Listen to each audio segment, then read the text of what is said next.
रखना है। भजन संहिता 24:4 में लिखा, कह रहा जिसका मन शुद्ध होगा, कह रहा कि जिसके मन में कपट नहीं होगा, बाइबल लिखा कौन चढ़ेगा तेरे पर्वत पर, पृथ्वी और जो कुछ उसमें है वह यहोवा ही का है, जगत और उसमें निवास करने वाले भी, क्योंकि उसी ने उसकी नींव समुद्र के ऊपर डाली। और कह रहा कि इसके 3 में लिखा, कह रहा यहोवा के पर्वत पर कौन चढ़ सकता है, कह रहा और उसके पवित्र स्थान में कौन खड़ा हो सकता है। 4 में लिखा, जिसके काम निर्दोष होंगे, जिसके हृदय शुद्ध होंगे, जिसने अपने मन को व्यर्थ बात की ओर नहीं लगाया और ना कपट से शपथ खाई है। बोलो हालेलुया। हालेलुया। मतलब झूठ नहीं बोलना, छल नहीं करना, किसी के साथ बुराई नहीं करना, चुगली नहीं करना। परमेश्वर का आत्मा कह रहा कहता है जो कपटी लोग हैं, परमेश्वर उन लोगों के जीवन में कह रहे कि आसमान बंद कर देता है। कह रहे मतलब कपटी कौन होते हैं कि वो अपना भला चाहते हैं, दूसरे का भला नहीं चाहते, छल के साथ पैसा कमाते हैं। मैंने बहुत सारे मसीह लोगों को देखा कि वो मसीह लोग चर्च में भी आते हैं, प्रार्थनाएं भी करते हैं, लेकिन सट्टा भी खेलते हैं, लॉटरी भी लगाते हैं। बाइबल में नहीं है ये, आप समझ रहे हैं मेरी बात। परमेश्वर नहीं चाहता कि आप ऐसा काम करें। और बहुत सारे लोग चर्च भी आते हैं लेकिन शराब का धंधा करते हैं। अगर वो पीते नहीं है, मैं एक बार फॉरेन में गया और मैंने देखा आप क्या कर रहे हैं, चर्च जा रहे हैं सुबह शाम, लेकिन उनके घर में बीमारियां, प्रॉब्लम, लेकिन उन्होंने एक दुकान खोली है मनियारी की, उस पर सब कुछ मिलता है, बिस्कुट, नमकीन, कोल्ड ड्रिंक। और मैंने देखा एक कैबिन उनका शराब से भरा हुआ था।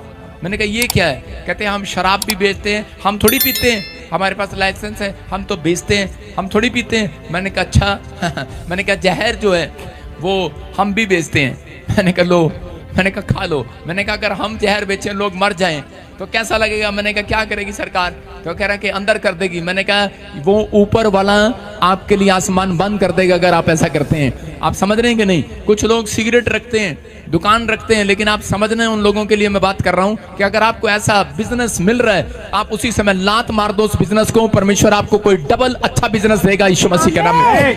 आपको भरोसा रखना है। Praise Lord. आज आपके सामने कुछ और समाचार लेकर आ रहा हूं और उसके ऊपर आपको बड़ा ध्यान देना होगा। आप जब ऐसे पाप के कंडीशन में गुजर रहे थे, तब प्रभु यीशु मसीह आपके पापों को हराने के लिए इस जगत में आए। आप प्रॉब्लम में थे, परेशानियों में थे, समझ रहे मेरे भाइयों बहनों। तब आपके ऐसे प्रॉब्लम को देखते हुए उसने भगोड़ा जैसा जीवन नहीं बताया, बल्कि उसने आपके परिस्थिति में, आपके प्रॉब्लम में उसने हेल्प किया। मैं पढ़ना चाहूँगा गलतियों की किताब, उसका 1 अध्याय, उसका 4 वचन। 1 अध्याय उसका 4 वचन में क्या लिखा, उसी ने अपने आप को हमारे पापों के लिए दे दिया ताकि हमारे परमेश्वर पिता और की इच्छा के अनुसार हमें इस वर्तमान बुरे संसार से छुड़ाए। Praise Lord. कैसे संसार से छुड़ाए? बुरे संसार से। कैसे संसार से? बुरे संसार से छुड़ाए। Praise Lord. वह खुद आपकी और मेरी ऐसी परिस्थिति में आया जब आप और मैं पाप के दलदल में फंसे हुए थे। उसी ने अपने आप को हमारे पापों के लिए दे दिया। कहाँ दिया? क्रूस के ऊपर दिया। क्रूस के ऊपर दिया। हर परिस्थिति के साथ आपके साथ रहने के लिए कोशिश किया। समझ रहे मेरे भाइयों बहनों, ताकि हमारे परमेश्वर और पिता की इच्छा के अनुसार हमें इस वर्तमान बुरे संसार से छुड़ाए। कैसे संसार से? बुरे संसार से छुड़ाए।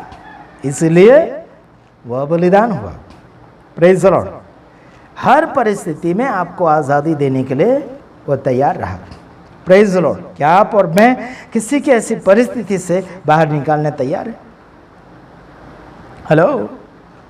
उसके ऊपर ताने मारने के लिए नहीं, बल्कि उसकी हर परिस्थिति में आपको उसका सपोर्ट देना होना है। Praise the Lord.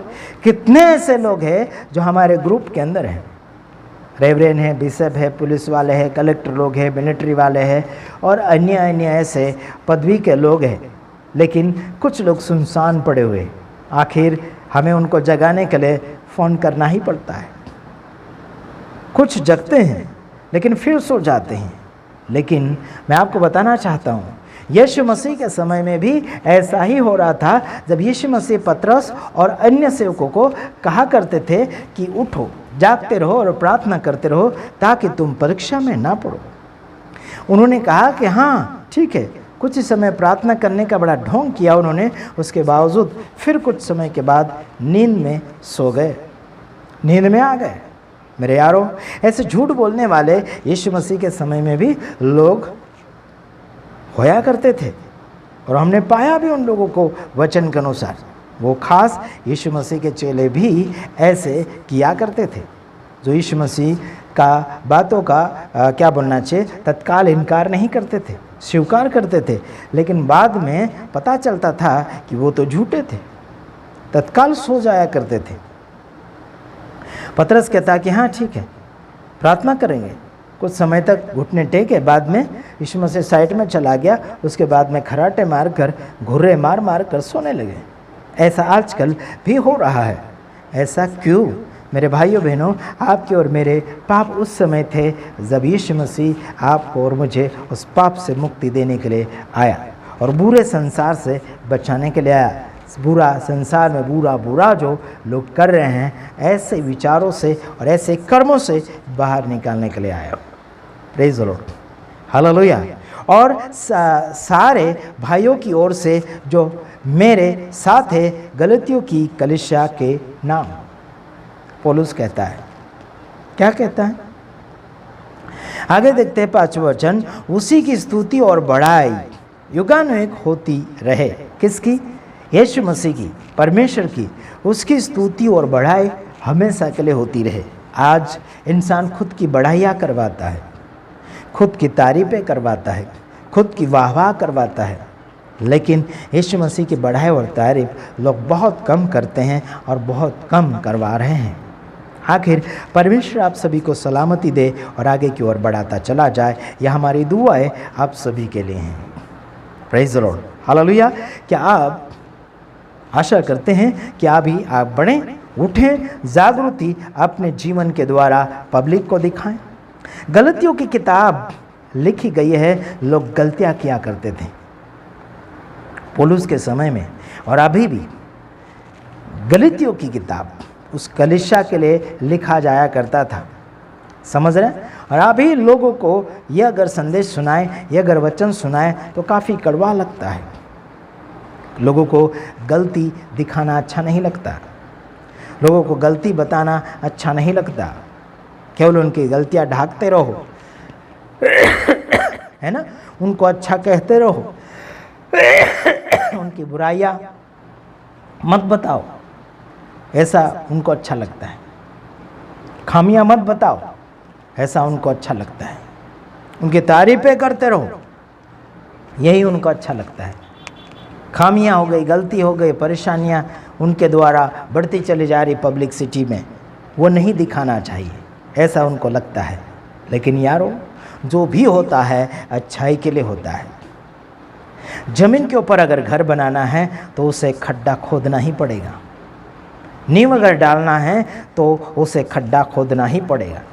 जमीन के ऊपर ही आप घर नहीं बना सकते, उनकी गहराई में जाना पड़ेगा, और जितना गहराई में नींव डालोगे उतना आप ऊपर की ओर घर बना सकते हैं। मेरे यारो, समझ रहे कि नहीं समझ रहे? सहारा बहुत ज़रूरी है। ज़मीन के ऊपर से घर नहीं बनता, ज़मीन के गहराई में खड्डा खोदना पड़ता है, तब जाके नींव डालना पड़ता है। समझ रहे कि नहीं समझ रहे? ऐसे ही आप यीशु यीशु कर रहे हैं, ऐसे ही प्रभु प्रभु कर रहे हैं। तारीफ करने से कुछ नहीं होगा, कार्य को भी प्रकट कीजिए, समय को डालिए उसकी सेवकाई में। समझ रहे कि नहीं? समय को डालिए उसकी सेवकाई में, और आप जो कमा रहे हैं उसका भी आमदनी उसमें खर्चे में डालिए। समझ रहे? किसी को मदद करने में आनंद होना चाहिए, जलन महसूस नहीं होना चाहिए, खुशी और आनंद होना चाहिए। Praise the Lord. हमें जब किसी की भलाई करने की इच्छा जब होती है, हम उधार लेकर भी उनके लिए भलाई करने की कोशिश करते हैं। मेरे यारों, खुशी बड़ी होती है कि किसी की भलाई करो, वो भी फ्री में।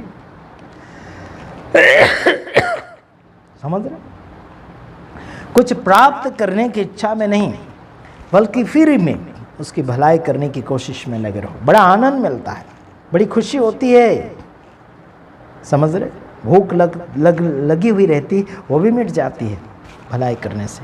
किसी का हेल्प करने में बहुत ही खुशी और आनंद होना चाहिए। कुड़कुड़ाना नहीं चाहिए, जलन महसूस नहीं होना चाहिए, नफरत महसूस नहीं होना चाहिए। लेकिन जानबूझकर अगर वो आलस के कारण बार बार वही बातों को दोहरा रहा है, तो उसे मेहनत करने के लिए सिखाना चाहिए। समझ रहे मेरे भाइयों बहनों। अगर वो मेहनत के लायक नहीं है, ज़रूर उसका हेल्प करो, मेहनत तक उसे पहुंचाओ, उसे कामयाबी तक पहुंचाओ, उसे अपने पैरों के बल तक खड़ा कर दो। समझ रहे मेरे भाइयों बहनों। प्रभु आपको सबको सलामती दे। God bless you. आमीन।